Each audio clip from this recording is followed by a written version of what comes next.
South Africa New Zealand দুটো দলই তো এবার বিশ্বকাপে গ্রুপ অফ ডেথে, কিন্তু নিজেদের প্রথম দুইটা ম্যাচেই তারা জিতেছে।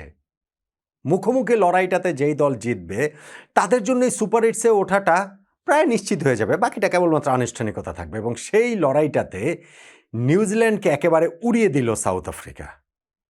সর্বশেষ টি-20 বিশ্বকাপের ফাইনালিস্টরা 17 বল হাতে রেখে 7 উইকেটে হারিয়ে দিয়েছে কিউইদের। এটা আসলে 17 বল না হয়ে 27 বল হাতে রেখে হতে পারতো, 37 বল, 47 বল হাতে রেখে হলেও অবাক হওয়ার কিছু থাকতো না। অর্থাৎ এতটাই আধিপত্য দেখানো জয় প্রোটিয়াদের। এই যে ম্যাচটা যেখানে নিউজিল্যান্ড 175 রান করা সত্ত্বেও অত সহজে চেস ডাউন করে ফেললো দক্ষিণ আফ্রিকা, সেইখানটাতে টার্নিং পয়েন্ট কোনটা ওই আলোচনাটাই তো করব। টার্নিং পয়েন্টের একটা আমার কাছে মনে হয় দাবিদার টস। সাউথ আফ্রিকা টস জিতেছে, নিউজিল্যান্ডকে আগে ব্যাটিংয়ে পাঠিয়েছে এবং পরে ব্যাটিং করাটা তুলনামূলক যে সহজ এই উইকেটে, সেই অ্যাডভান্টেজটা তারা পেয়েছে। কিন্তু আসলে অত সিগনিফিকেন্ট রোলটা কি টস প্লে করেছে? আমার কাছে মনে হয় না। সেই কারণে এটা আলোচনার মধ্যে থাকলেও এই টসটাকে আমি টার্নিং পয়েন্ট হিসেবে দেখছি না।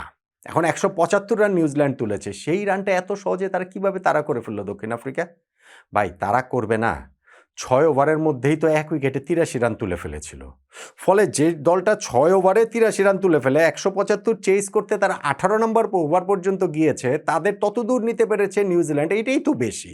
ওই কারণে বললাম যে সাউথ আফ্রিকার জয়টা আরও সহজে হতে পারত। ওই শুরুতে পাওয়ার প্লেতে তারা যে বিস্ফোরক বিধ্বংসী ব্যাটিং করেছেন, ওইটাই ডিফারেন্সটা মেক করে দিয়েছে।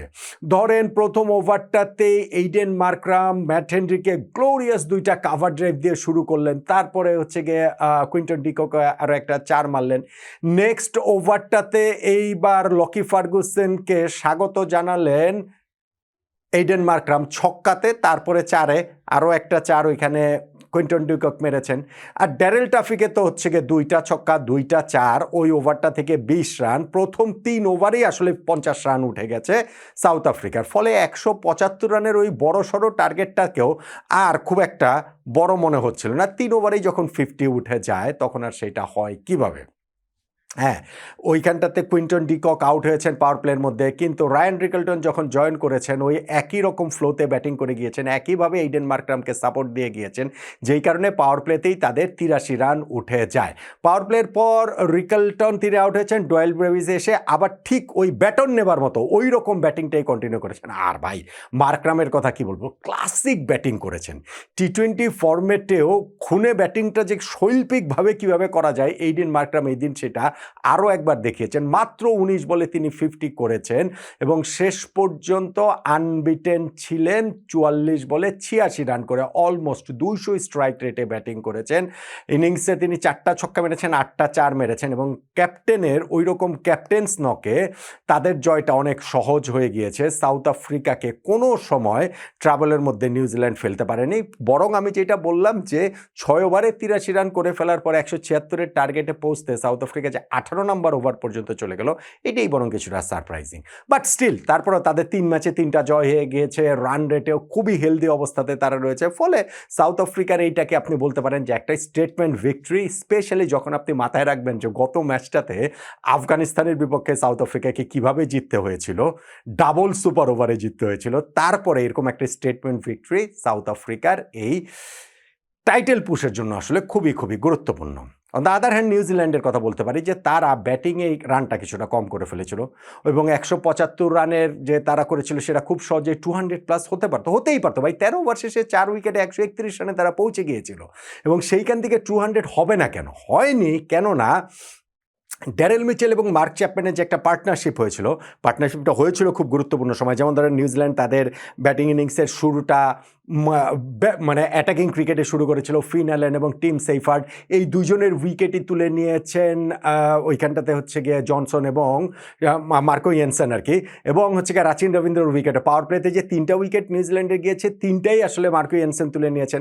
পাওয়ার প্লে শেষ হবার পর ওইখানে গ্লেন ফিলিপস আউট হয়েছেন, কিন্তু তারপরে চ্যাপম্যান এবং ড্যারেল মিচেলের পার্টনারশিপে তারা খুব ভালো একটা অবস্থানে চলে গিয়েছিল। 13 ওভার শেষে 4 উইকেটে 131, যেখান থেকে 200-220 হওয়াটাও সম্ভব ছিল। কিন্তু মার্ক চ্যাপম্যানের আফগানিস্তানের উইকেটটা আবারও নিয়ে নিলেন মার্কো এনসেন বোলিংয়ে এসে একটা স্লোয়ারে বিভ্রান্ত হয়ে ৪৮ রান করে তিনি আউট হয়ে গেলেন। ওই যে খেই হারিয়ে ফেললো নিউজিল্যান্ডের ব্যাটিং, এরপরে আর কখনোই ট্র্যাকে ফিরতে পারেনি। শেষ ৭ ওভারে মাত্র ৪৪ রান তারা করেছে। ফলে ওই জায়গাটাতেই স্কোরটা 200 না হয়ে ১৭৫ হয়েছে। অবশ্য ২০০ হলেও যে খুব একটা পার্থক্য হতো সাউথ আফ্রিকার ব্যাটিং দেখে তো সেটা মনে হয়নি, বিশেষ করে তাদের পাওয়ার প্লের ব্যাটিং দেখে তো সেটা মনে হয়নি।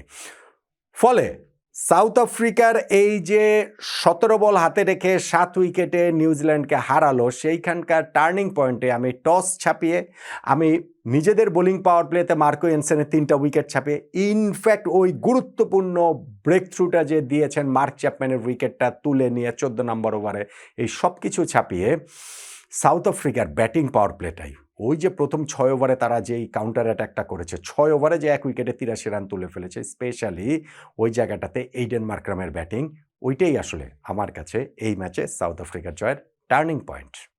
আপনি কি একমত হবেন আমার সঙ্গে, বলুন তো?